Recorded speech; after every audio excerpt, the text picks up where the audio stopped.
At 63, Jonathan Pierce had heard every kind of yes imaginable. Yes from board members. Yes from investors. Yes from people who wanted something from him. He'd built Pierce Industries from nothing, a small manufacturing company that had grown into a supply chain empire. $200 million in annual revenue. Facilities in 12 states. And today, he was about to close the biggest deal of his career. A merger with Hartwell Corporation. A contract that would double his company's size overnight. The papers were drawn up. The lawyers had signed off. All that remained was a handshake and a celebratory dinner. But first, he needed coffee.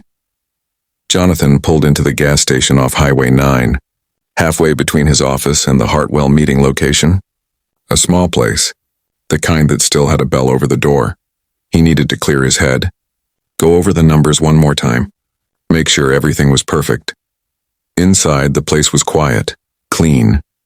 A young woman stood behind the counter, maybe 25, with her hair pulled back in a simple ponytail. She was restocking candy bars with careful precision. "Morning," she said with a genuine smile.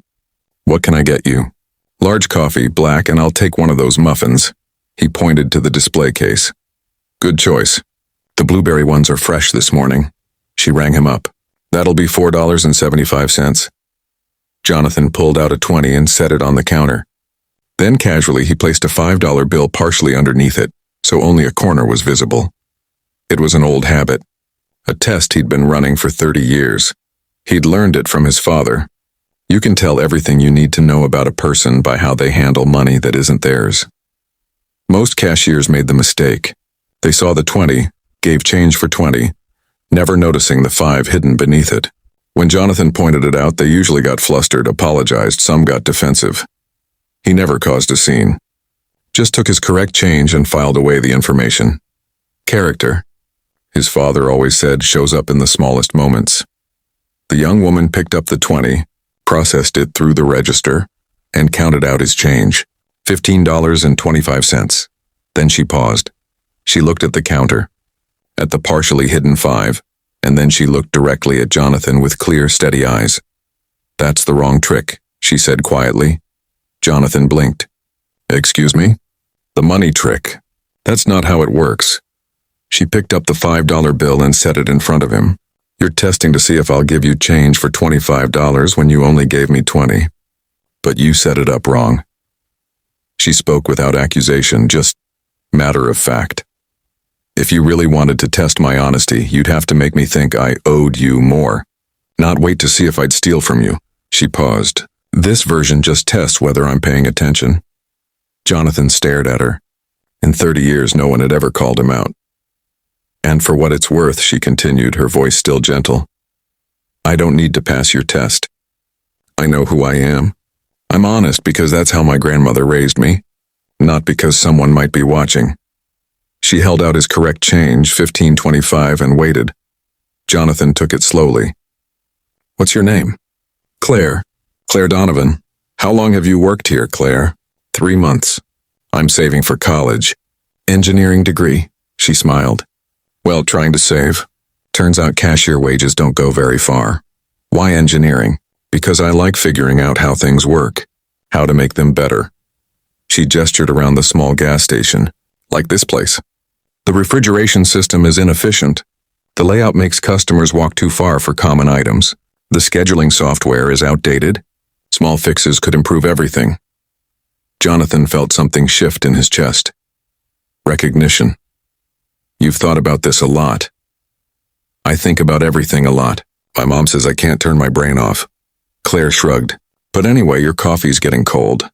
And you look like you've got somewhere important to be." She was right. He did. Jonathan drove to the Hartwell meeting in unusual silence. Claire's words kept echoing in his mind. "That's the wrong trick. I'm honest because that's how my grandmother raised me, not because someone might be watching." The meeting was held in a private dining room at the city's most expensive restaurant. Richard Hartwell was already there, 60 years old, silver-haired, supremely confident. They shook hands, ordered drinks, made small talk. Then Richard leaned back and smiled. "Shall we sign and celebrate? My lawyers tell me everything's in order." "Actually," Jonathan said slowly, I'd like to review the supplier contracts one more time. Richard's smile tightened slightly. John, we've been over those a dozen times. Humor me. Something in Jonathan's tone made Richard pause. He signaled to his assistant, who brought over the relevant documents. Jonathan read carefully, really carefully, the way he used to when he was starting out, before success made him comfortable.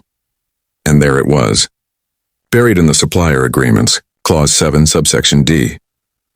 Hartwell had been sourcing materials from a company that used substandard safety protocols, cheap materials, dangerous shortcuts, nothing illegal, technically, but ethically questionable. The kind of thing that could lead to product failures, lawsuits, lives at risk. Jonathan set down the papers. When were you going to tell me about Delta Supply?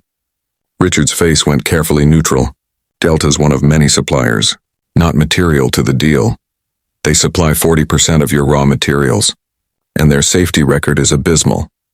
Their prices can't be beaten. Their practices can't be defended. Richard leaned forward. John, this is business. We do what we have to do to stay competitive. You know that. I used to think that, Jonathan said quietly, but someone reminded me today that there's a difference between passing a test and knowing who you are. What are you talking about? Jonathan stood. I'm talking about the fact that I almost signed a deal that would have compromised everything I built my company on. Quality, safety, integrity. You're walking away? Over supplier choices?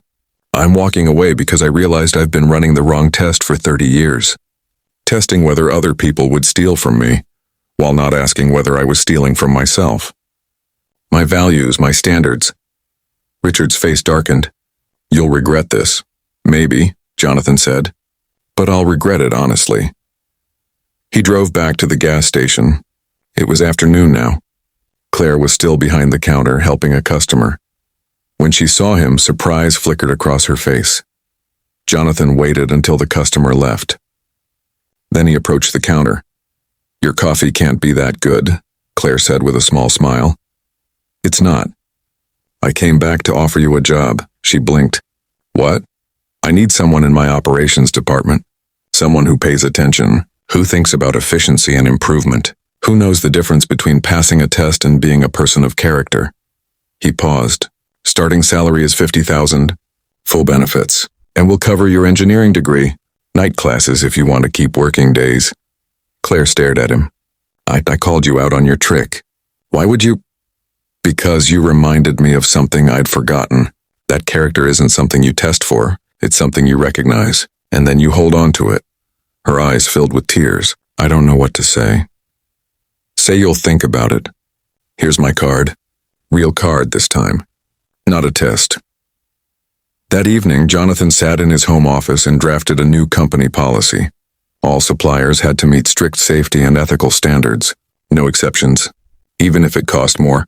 Even if it made them less competitive. Some things couldn't be compromised. Claire called the next morning. She accepted the job. 5 years later, she became the youngest operations director in company history. Her efficiency improvements saved the company millions, but more importantly, she maintained the culture of integrity that Jonathan had nearly lost. The Hartwell deal? It fell apart 6 months later. Safety violations, lawsuits, everything Jonathan had feared. He'd dodged a bullet. All because a 25-year-old cashier had the courage to say, "That's the wrong trick." Sometimes the most important lessons come from the most unexpected teachers. Sometimes wisdom wears a cashier's uniform and speaks simple truth. And sometimes, the best business decision you can make is remembering who you are, before you forget why you started. The end.